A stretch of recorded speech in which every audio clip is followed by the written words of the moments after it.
10 count. Yeah. Again, we know who wrote these movies. Mm-hmm.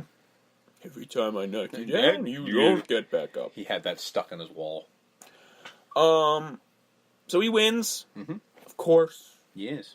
The entire crowd fucking cheers. Like, yeah! Fucking fake knockoff Gorbachev gets up, gives him a slow 80s clap. Yep. Forcing Sasha and the rest of the dignitaries, like, well, if he's doing it, we gotta do it because we don't want to be put in a gulag. Yeah, really.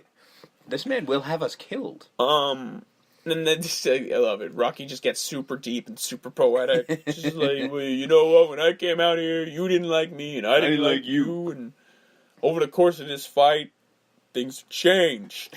And he's like, if I could change, you could change. We can all change.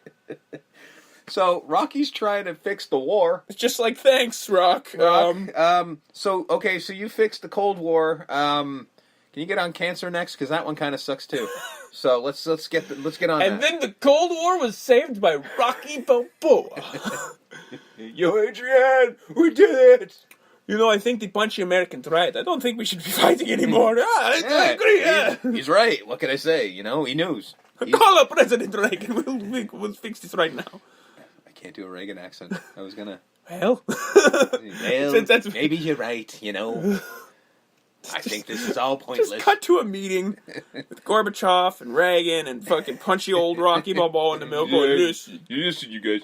I know you don't like him and he doesn't like you, but this whole fight thing we got is a waste of time. You know what I mean? It's just too awful. So why don't you guys just shake hands and we'll go on with our day. Have you met my robot? Yeah, Sicko, please. Sicko, bring some bread cake. Fucking Polly in the corner, drunk. Hey, Rock. Oh, we did. Tell him you want to live in the White House. Yeah, just leave him alone, there, Polly. That is a scene that would actually happen. Uh-huh. Oh, we did totally gloss over the fact that he somehow programmed the robot to be his girlfriend. Oh yeah, he changes the voice of the robot. Well, if you hear the specs of what I just said about the robot, you can change its voice. Yeah. So Rocky wins, fucking solves the Cold War, still champion. Mm-hmm. Sucks that Apollo's dead, but hey, whatever. Yeah, it's literally like, I guess Apollo's dead, we're cool with that now. He did Apollo, I think it was recently. It was as recent as like a couple weeks ago or months ago. I don't know. Where he wrote Carl Weathers going, I'm so sorry I killed you. I think I did read about that, yeah. But it's just like, I mean, yeah, if he wouldn't have killed him, maybe Rocky 5 would have been different, but we wouldn't have gotten Rocky 6 and the Creed movies. Well, we might have gotten Rocky 6, but the Creed movies would never have happened, no. So, oh well. Yeah. So this is what we were talking about when we said diminishing returns. Yeah. Because the heart is gone. Yeah. Any heart or actual film that this series had left in the third one. By the end of the third one, it was gone. This is just a fucking cartoon. Yeah, this is ridiculous. It is a cartoon of a movie. Now, I still contend that the third one is still a good film. Mm-hmm. Like, in its core, it's a good film. It's a film. There's actual, like, Mickey, and there's still, like, still unlike some heart unlike to this one, it's a film. Like, that's the difference you can say, is this is not a film, this is a music video. But between this and the fifth one, woof. I mean, I'm going to give this a high rating, only because of the sheer enjoyment and ridiculousness that this movie brought. Because you could probably just categorize Rocky 4 and 5 as bad movies. Yes. This is a better bad movie than the fifth. This is a good bad movie, whereas if I remember the fifth correctly, it's a bad movie. Yeah. So, it is what it is. I mean, my MVP is Drago, just for the sheer, like, deadpan. Right. Like, he kills Apollo.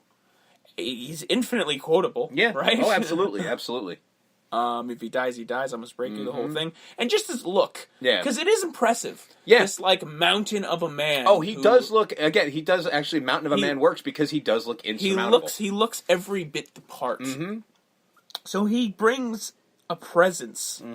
Like, when Drago's on screen, he's like, oh, that guy's going to kill you. Oh, yeah. And he does in some aspects to some people. See, for me, the MVP is Sicko the fucking Robot. Not because I was obsessed with the robot, because I am, but it comes out of fucking nowhere. Like, we're getting back in with Rocky. We're seeing Paulie. Paulie's being a dick because Rocky's late because he was fighting Apollo and everything like that. And kid's happy. He's like, oh, we're getting back in with the family. Oh, here's a robot. Just so you know. Happy birthday, Polly. Yeah, happy birthday, Paulie. Like a robot in which he turns into his girlfriend. Yeah. And he's just like, oh, this is my girlfriend now. Which, by the way, in the first one, he made a big fucking to-do about how he had to not... he basically put his entire life on hold so that Adrian could live. I don't see any girlfriends, Polly, except for the robot now. Yeah. It's just... That robot is so amazing just to see it, because this is where you... I think that's the exact moment where you go, oh, this isn't real anymore. This movie just took a turn to fucking nuts. Well, that scene where Apollo goes to Rocky's and him, Adrian, Paulie, they're all sitting around the table having a very real discussion of how, like, Adrian, like, I care about both of you. I don't want you to go and fight this guy, Apollo, because he's gonna hurt you. He's gonna kill you, yeah. And then this robot comes in and changed to Paulie's girlfriend at this point. And pours him a beer and takes off, and then they continue the scene as the robot was never there. No, Apollo does not do that. Apollo has the reaction just like, that the rest of us have of like, what the fuck? He doesn't say it. He's just looking at it with this dumbfounded look on his face of like, what the fuck am I looking at? It was probably after that scene where, forget Dolph throwing him into a corner. He's just like, no, that's when he's like, I need to get out of this shit. That was the scene going... I need a career after this. Stallone's lost his ever-loving mind. So yeah, I'm gonna give it 7 birthday robots out of 10. Yeah.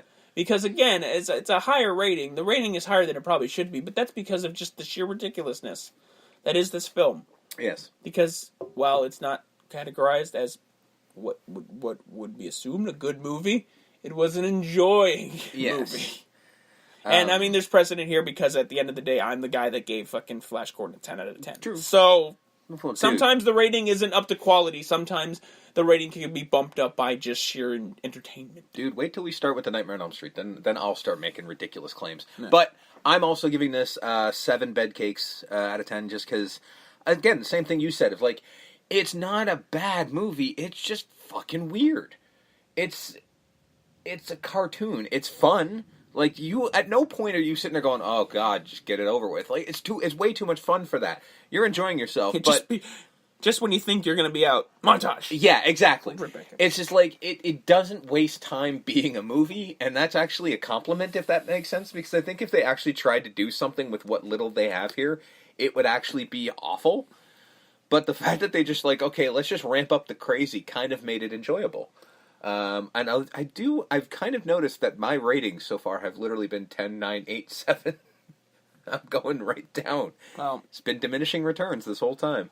Mine's almost the same. I mean, it dips a bit because I think you gave 3 over 2. But yeah, I just noticed that. I was like, because 7 was exactly what I was planning on giving this, so it's kind of funny that were how it worked. So next week, we finally end this thing.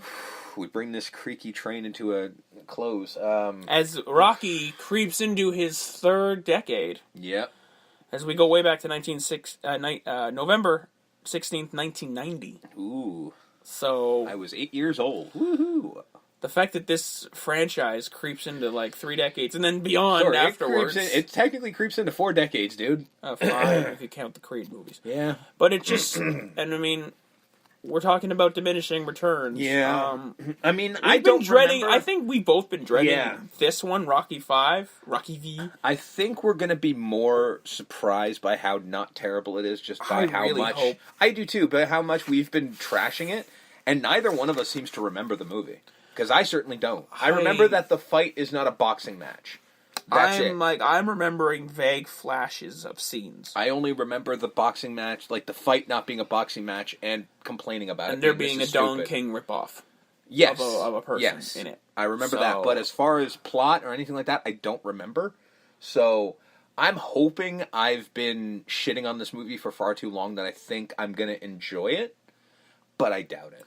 And then we have the added bonus of context. Yeah. Because again, no one really watches movies like this in order in such a short period of time. Condensed period of time. So maybe us being like, okay, I just watched the first one like not even a month ago. Yeah. So, and the second one, third one, fourth one. So maybe now that I'm like engrossed in this world, engrossed in these characters, invested in these characters, that maybe it's gonna. I know it's not gonna be good, but I just don't want it to be like, oh, well, that was just the worst thing I've ever seen in my life. Yeah. So, we'll see. Fingers crossed. Yep.